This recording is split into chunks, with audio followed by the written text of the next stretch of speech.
Le voyage de M. Gorbatchev en Chine, un double événement, d'abord parce qu'il intervient après 30 années de brouille entre les deux pays, et ensuite parce qu'il se produit en pleine manifestation étudiante.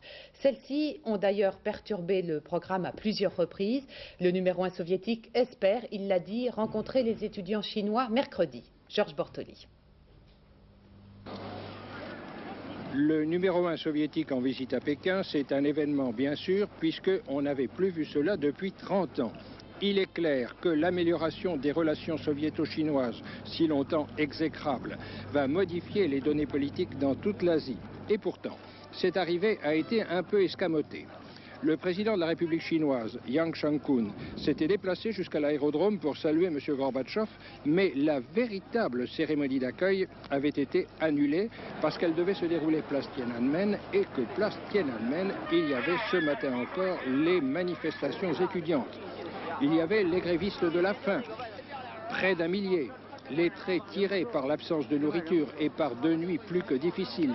Il y avait leurs dizaines de milliers de camarades, il y avait tous ces slogans, parfois favorables à M. Gorbatchev, mais toujours hostiles aux dirigeants chinois. Il y avait toute cette atmosphère de camaraderie exaltée mais disciplinée au service d'une vraie revendication politique. Il faut que le dialogue soit égal entre le gouvernement et les étudiants. Voilà.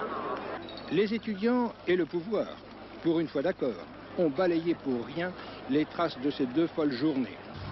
La cérémonie d'accueil prévue ici, devant le Palais du Peuple, a été annulée parce que M. Gorbatchev aurait pu s'apercevoir que vraiment le gouvernement chinois contrôle mal ses étudiants. Finalement d'ailleurs, la police a fait son apparition, mais ce face-à-face police-étudiant s'est engagé sans agressivité, les policiers n'ayant aucune envie d'en découdre et les étudiants paraissant bien décidés à ne pas quitter la place. Demain, M. Gorbatchev va rencontrer le numéro 1 de la Chine, Deng Xiaoping, qu'il va trouver affaibli politiquement par cette contestation étudiante, de même d'ailleurs que sont affaiblis les 2 autres membres du triumvirat qui dirige le pays, c'est-à-dire le chef du parti, M. Cao Ziyang, et le chef du gouvernement, M. Li Peng, qui eux aussi n'ont pas été ménagés par les étudiants.